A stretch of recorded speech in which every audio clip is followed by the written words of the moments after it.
The Burial Vault. Tall oaks and elms loomed overhead, affording Tom and his friends just enough moonlight to maneuver the roots and loose rocks that lined the herd path leading from the cross-country trails. They only carried one flashlight, which they kept dim, and took extra care to avoid rustling leaves or snapping fallen branches. Over the summer, they had been caught leaving the woods by the school grounds crew and had been warned about trespassing. The group walked in silence until they reached the small, uneven hill on which the mausoleum stood. A sturdy black iron fence delineated sacred ground from the forest at the front of the structure. At one time, the fence may have served a more protective purpose, but erosion had slowly eaten away at the sides of the hill the vault was built into, and several large openings now rendered the barrier useless. Despite its age and a lack of care, the granite structure was far from decrepit. An unknown family of good fortune had built a solid, long-lasting crypt, and it was nearly devoid of damage, save for some wear brought about by tree roots and the harsh winters of upstate New York. Tom smiled. It had been 2 months since his last trek to the vault. The oldest of the group, he had graduated high school that spring and had already started college. With a few days off for mid-semester break, he had taken the opportunity that spring to visit his friends back home, who all still had another year at Tioga High. I know it's kind of morbid to say, but I really miss this place, said Tom, looking at the vault as if he was admiring his boyhood tree fort. You should come home every weekend. You're not even an hour away, said Mike, his best friend. It's not the same without you here, man. What do they actually teach you in journalism school anyway? Tom laughed. Ethics? And I have to admit, it's a lot more fun digging up ghost stories to tell you guys than it is to sit through lectures on AP style. Yeah, but you get to go to wild parties every weekend, said Dougie, the youngest of the group. Not every weekend, said Tom, but it's definitely easier to get your hands on booze up there. Sarah, Tom's ex-girlfriend, grinned. Probably not this cheap. The petite redhead held up the group's entire supply for the night. A 12-pack of a thin, light beer to be shared among the 5 of them. Ivan snatched a can from her and popped it open, taking a gulp. Yeah, you're missing out on some real fun, he said. He was a newcomer to Tioga High, but had already cemented his status as one of the cool kids and was now dating Sarah. He grabbed her side possessively, pulling her toward him. Sarah pushed him away and looked at Tom uneasily. Tom smiled at her sympathetically. He and Sarah had broken up before he left for school in early August. It wasn't so much that he was jealous, more so surprised that she was interested in someone like Ivan. The guy came across a little too egotistical, and he didn't seem that good looking from Tom's perspective either. Ivan was slight, pale, and could almost be described as gaunt. So Tom, how's Eric? Asked Mike as they ascended the final steep slope. He's all right. I almost convinced him to try out for JV football, but he's more interested in astronomy and that kind of thing, said Tom about his younger brother. He gets out though. He likes to explore weird places like we did when we were his age. He's always sending me pictures of random abandoned buildings and junk he finds down by the river. You should bring him up here sometime, said Mike. Maybe, said Tom, who would in fact not even consider inviting Eric along. He could go out and party at a forgotten mausoleum in the woods, but he wasn't about to get his 15-year-old brother involved. The group reached the vault door, which, due to settling and the repeated break-ins, was always open just a crack. A wet, earthy smell wafted out from the dark interior. Mike turned to Tom and said, "You do the honors, buddy." Tom grabbed the vault door with both hands and pulled back hard. The door made a cracking sound as it slowly inched open. When it offered enough clearance, Mike shone the flashlight into the doorway and everyone filed into the crypt. Tom shut the door behind them, and Mike set the flashlight on a broken stone bench in the center of the room, pointing it toward the ceiling. It offered a weak circle of light in which they could commence their festivities. The interior of the vault was in surprisingly good shape for its age. The walls were relatively smooth, and only a trace amount of dirt could be found along the floor. The granite tombs that lined each wall were covered with hefty rock slabs, which looked as if they'd been placed there only months before. It was more like someone's root cellar than a crumbling crypt, making it the perfect place to drink, smoke, and tell stories. The names and dates on the door of the mausoleum had been worn away by time, but the relatively pristine markers inside the tomb were oddly marred, obscured, as to be illegible. The vault had been long forgotten by the residents of Tioga, like so many other small cemeteries in the centuries-old hamlet. Tom and his friends had leafed through books on the town's history in the library, and had even questioned a local historian about the land without divulging the location or existence of the vault itself. Still, the tomb's origin, who made the lonely mausoleum their final resting place, remained a mystery. It was Ivan's turn to entertain the group, and he had promised to delve into the vault's legend. For the first few weeks, he had only come as a guest, but this was the night he would have to prove himself and earn full membership into the informal club. He had teased the story for a couple of weeks. His father had grown up in Tioga and knew some additional details about the vault, which he had promised he would divulge that night. "You guys ever hear of the tin shop that used to be on Halsey Valley Road?" asked Ivan, dropping his voice and affecting the timbre of some late-night monster movie host. Everyone shook their heads. Well, there were a couple of rich families in town that owned a successful tin mill, one of which I'm related to. They did their best business in the 1800s. One of the owners had a son who was always making mischief around the fabricating shop, playing pranks on the workers, running around like he owned the place. Everyone hated him. He was a nuisance and a real liability. Late in the afternoon, on a warm September day, there was a commotion in the shop. It turns out the tin stamp's big water wheel had jammed up. When the bosses came down to investigate, they found the boy lodged between a rock and the wheel, crushed and drowned. For years, there were whispers that someone had pushed him, but no one was ever arrested or charged with the boy's murder. "Good riddance, kid sounded like a little shit," said Dougie, cutting Ivan off. Ivan paused and stared Dougie down before continuing the story. The family was heartbroken. This kid was their golden boy and could do no wrong. They had the means and built this very vault in only a matter of days to bury him. Ivan paused and looked around the room. Tom rolled his eyes at the theatrics.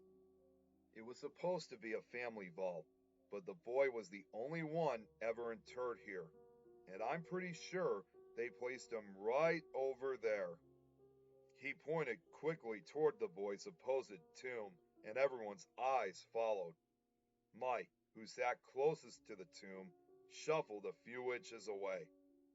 Why he was the only member of the family to ever be buried here was the real mystery. But you guys weren't the first to wander into this place. My dad and his friends used to come out here to drink and party too.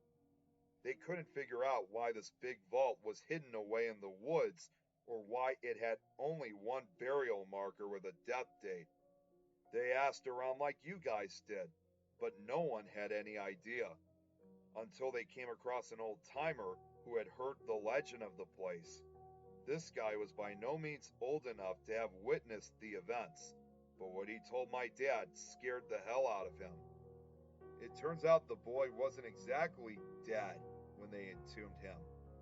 The townspeople started to believe that he was wandering out of the vault at night and killing their livestock, preying on small game. What kind of force possessed him, no one knew, but his nighttime activities were frightening the living. They found carcasses mangled and lacerated across town. One lady found her Labrador outside her house, completely drained of blood. They knew it was this kid because the vault door was found open every morning and there were fresh footprints coming and going from the hillside. After a particularly gruesome cattle mutilation, the boy's family set a night watch near the crypt to prove it wasn't their son doing these things. But the watchmen attested with great apprehension that their son did indeed leave the vault that night, and he moved like an animal on the prowl. His parents set more guards the next night to try to keep him in his tomb, but it was no use. He savagely attacked them, and they all noted his unnatural strength. He nearly decapitated one of the men as he tried to run away. The next day, the townspeople were in an uproar. They wanted to drag the corpse from the vault and burn it. The mother pleaded with her husband to prevent their son's desecration. So the father convinced his neighbors that he would barricade the crypt so well that it would remain sealed forever. He was true to his word, and his workers put in a long day closing up the vault to the outside world. The night killings did stop, but no one again set foot near the vault, and the mother and father carried a deep dread in their hearts and minds until death. The group sat in silence, contemplating the nefarious history of the vault in which they were sitting. It was painfully quiet.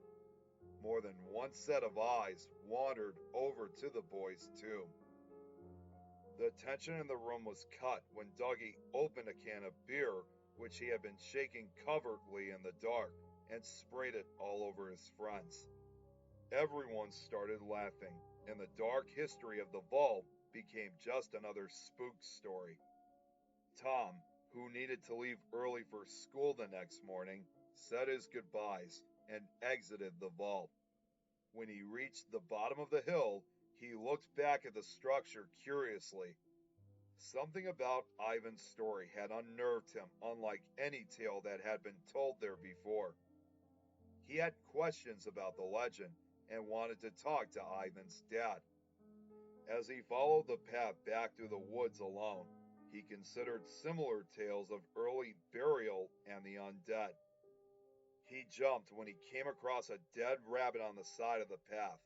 Its eyes had been ripped from its head, and half of its body had been torn open, revealing a small mess of organs and blood. Thinking back to the ghoul and the mutilations, Tom quickened his pace and hurried out of the woods. When he arrived home, his brother greeted him at the front door. Tom wiped his boots on the doormat, plucking off a leaf and a small hunk of mud he had picked up on the way back. "Hey Eric, what's up?" "Not much. I've been touching up some of the photos I took at the old hospital last weekend." Eric was a budding photographer who made regular outings around the county documenting some of Tioga's more peculiar landmarks. Like his older brother, he had a fascination with the macabre and paranormal. Tom's eyes bulged at his reveal. "Dude, what did I tell you about going on private property?" "It was only for a few minutes. Stop. I don't want to hear it." Tom glared at his brother. "What were you out doing?" asked Eric. "I was over at Mike's. Sarah was there with her new boyfriend." "Was he as big an asshole as I told you?" "Just not the type of guy I ever imagined Sarah dating. Just weird." "Where's he from?" "I don't know. He said his dad grew up here. Wonder what made them come back to Tioga." Eric shrugged.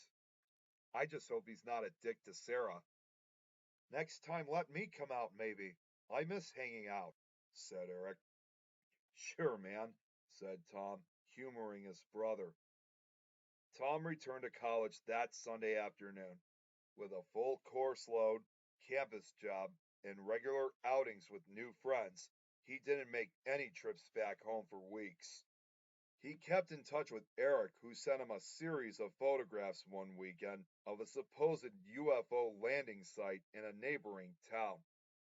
Tom was returning to his dorm from a party early one Sunday morning when he received a frantic phone call from Eric. Tom, I don't know how to say this.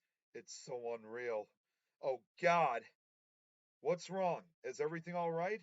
Are mom and dad okay? Mom and dad are fine. Tom, your friends are missing.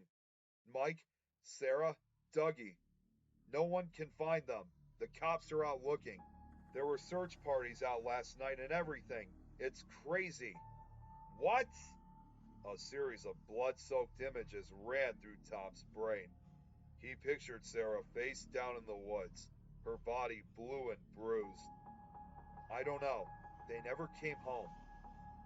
Tom immediately rushed to his car and made the normally 50-minute drive to Tioga in less than half an hour. All the way there, he thought of the vault. It was a weekly tradition, and he was sure his friends had gone there that Friday night to indulge more horror stories and beer.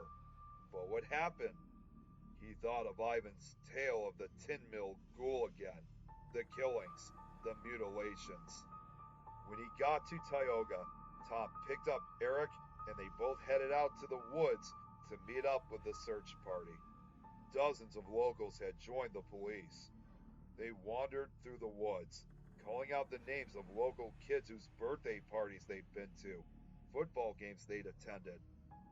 Long beams of light cut through an early morning layer of fog, but all they illuminated were dying trees, wet orange leaves.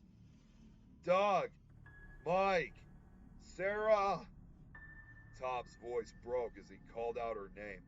His throat felt raw. Eric walked a few feet to Tom's right, doing his part. They had covered a large portion of the woods to the northwest of the high school when Tom realized that they were nearing the hill that led to the vault. When he saw that Eric was headed toward the hill, which concealed their unsanctioned hangout, Tom grabbed his brother by the jacket and pulled him in the opposite direction. What's up, man? Asked Eric. The cops already looked that way, said Tom. Come on. They searched for another 20 minutes, their voices growing hoarse, bodies weak from lack of sleep, until they heard a man in the search party shout, Oh my God! Over here! Tom and Eric rushed frantically toward the sound, along with a few nearby members of the search party. When the two brothers arrived at the source of the screaming, they recognized their Uncle Phil as the man who made the discovery. He had his back turned away from the scene and held his arms in front of his nephews. No, no, no, boys, don't look. Just turn away, said Phil. But Tom, who had only the year before pledged his love to Sarah, ran around his uncle and saw the scene for himself. The bloodshed was incomprehensible. His friend's remains were spread over a 20-yard radius, intestines and innards strewn over tree stumps and rocks. Mike's torso lay upon a bed of leaves just a few yards from Dougie, whose throat was slit wide open. No part of Sarah's body was intact enough to prove her identity, but Tom recognized the butterfly necklace that he had given her on Valentine's Day. Tom attempted to shield his brother from the carnage, but it was too late. Eric had already taken out his camera and snapped several photographs before their uncle smacked it out of his hands. The entire search party arrived soon after. By then, the sun had risen enough to burn away the fog and reveal the full scope of the massacre.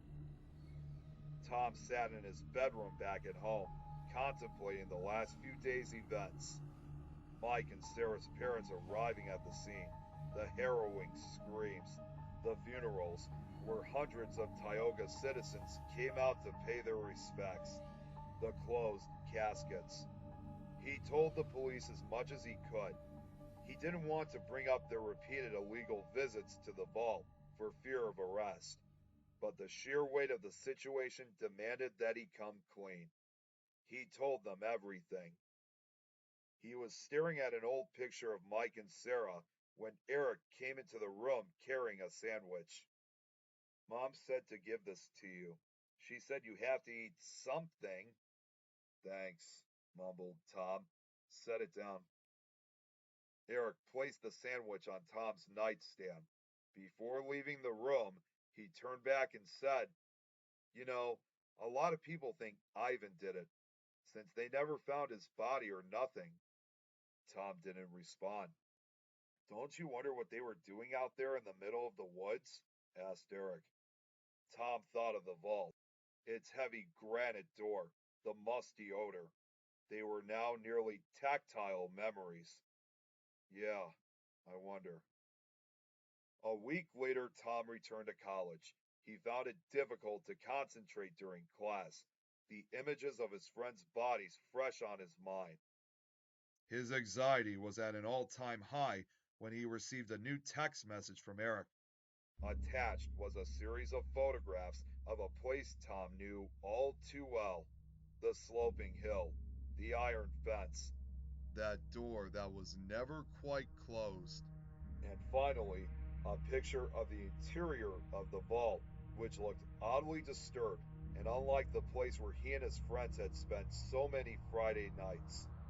Hundreds of cracks had appeared in the walls and on the floor, as if decades of settling and decay had set upon the tomb overnight.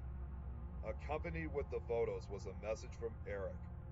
Check out this mausoleum I found out in the woods. It's awesome. Tom frantically texted his brother back, warning him to get out of the area as fast as possible, wondering what person or thing could still be out there. When Eric didn't respond to his texts, then his phone calls, he ran out of his dorm, jumped into his car, and sped toward Tioga. In the time it took Tom to reach the edge of the woods behind the sports field at Tioga High, the late October sky had already started to turn a purplish hue. He hustled up the path, taking branches to the face and tripping over rocks. When he reached the hill leading to the vault, his chest clenched and gasped.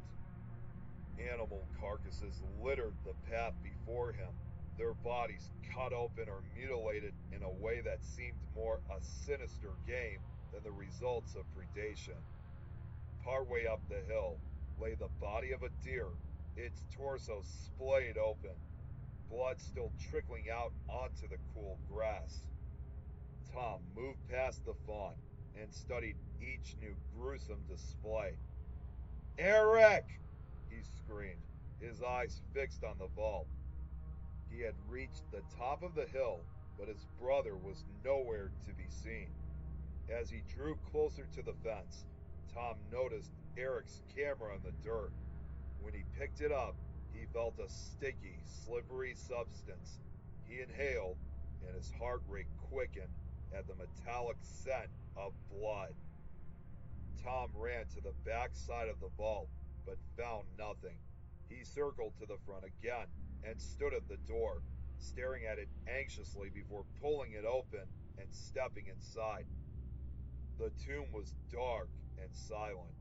Gone were the laughs, the smell of Sarah's perfume, the sour stench of beer, and in their place was an imposing dread.